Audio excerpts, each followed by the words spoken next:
No, Carol, I want to go back. I want to darling. go back. I don't like all these men turning into women and acting and crying and Look, being bossed about. It's having half and half. You know, I think if there's certain areas where the woman takes control and is best at doing that, and then there's other areas that men need. It's just give and take, isn't it? I think there's nothing worse than a wimpy man. Yeah. I can't bear seeing a man being told what to do and being shouted at in front of people. I just think it's ridiculous. You know? But I think I think Jane's right. Actually, I think women have been telling men what to do since time began. It just depends how you do it. Quite good you at do it. it really subtly so that they think it's their idea, and then you go, "Aren't you clever?" Yeah, I wish I'd thought of that. That you don't need to patronise. It's not patronising. Well, it is a little bit. It's not. That's just making life go I was in a situation last night, right, I was surrounded by 5 blokes, right? What a night that was! Well, I know! For the first time in a long time. Like? Well, no, I was recording a show called 8 out of 10 Cats, which goes out on another channel tonight, actually. Yeah. And they were like, I'm sure they sort of saw me as this sort of loud mouth, you know, this is a woman who, funny, how bizarre. Who would come on and you know, take and boss them, and, you know, but I didn't. And I actually quite enjoyed being the girl laughing at the blokes' jokes. Do you know what I mean? 5 blokes all telling jokes and trying to be funnier than each other all the time. And I just sat there going, honestly, I quite enjoyed it, actually. It was a bit sexist, but I quite liked it. And there were a few sort of sexist... I think something's happened to you. Something's happened to me. I know. She's changing. Look, I don't want things to change completely, but I'm just saying, occasionally, I don't mind that kind of... Because this is our show, and it's all women, and we're in control, and we just say what we like at any stage. And now I'm going to say it's break time. All right. I got to do what I got to do. All right. When we be back, we'll be talking, telling blokes what to do, but in the bedroom. And before we go, whilst we're on the subject of powerful women, take a look at who's coming by tomorrow.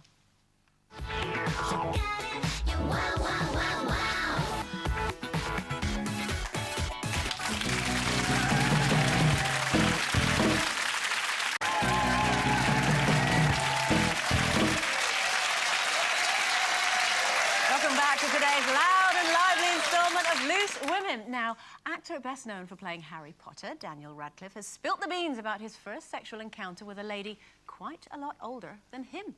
Although some reports have said that the age gap would freak some people out, Daniel is reported as saying that it wasn't ridiculous. What does that mean? I don't really know. Ridiculous. I think it means it wasn't, like, too much of an age gap. Do you think you could be bothered to show some young lad the ropes? Well, ropes and tie me up.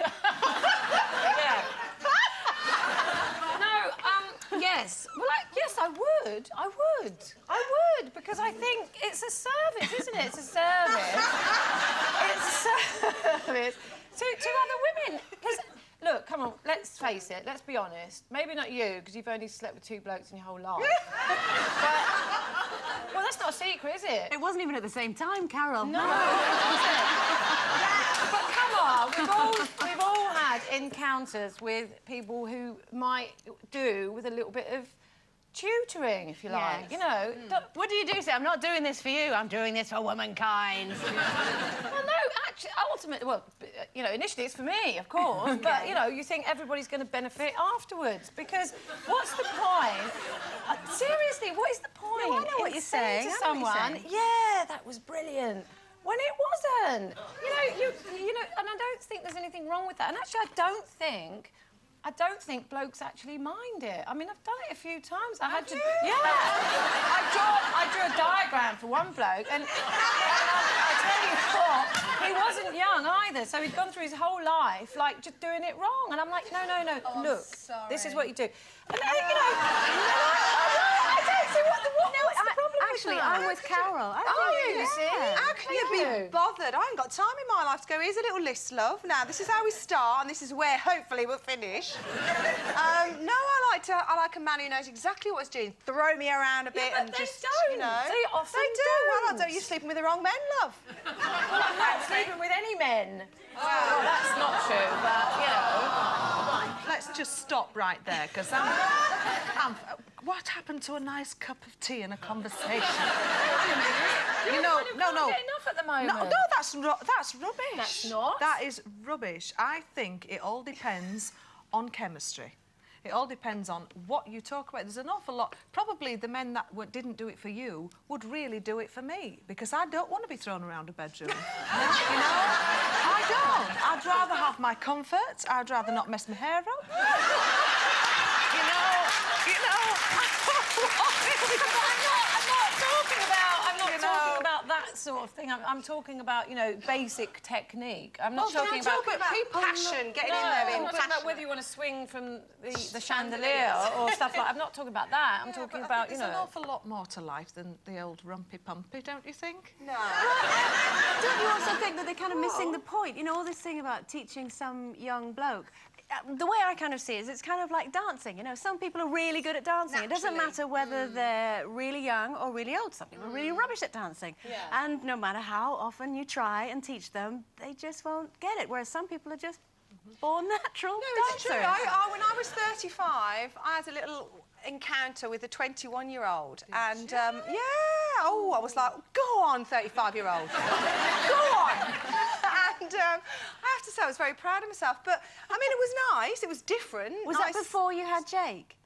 No, that was after. It was after? Yeah. Because I must admit, now, although, you know, in theory, I'm kind of changes all up for it, slightly, a little bit more sort of self-conscious now. So, in theory, great idea. In practice, I'd like might a have to have man dinner. Never, ever have sex with somebody you could have given birth to. That's my motto, anyway. Oh, I'm sorry, it's too late. Cara's saying nothing.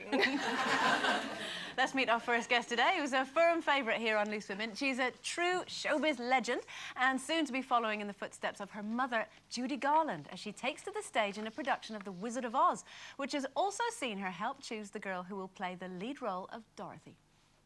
My mom was not the Dorothy of the book. There is a window of opportunity for these girls to bring their own Dorothy to this production.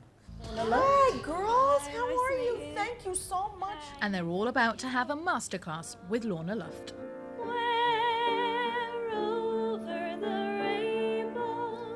Don't slide that note. Don't slide rainbow. Please welcome Lorna Luft.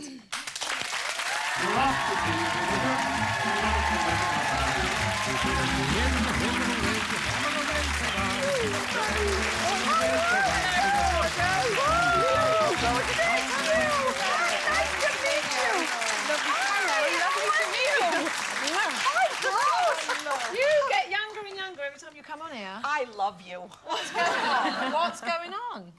What do you mean, what's going Come on, I'm looking at your face. Go ahead, take a real good look. Inspect it. Honey, you know what you're going to find? Green.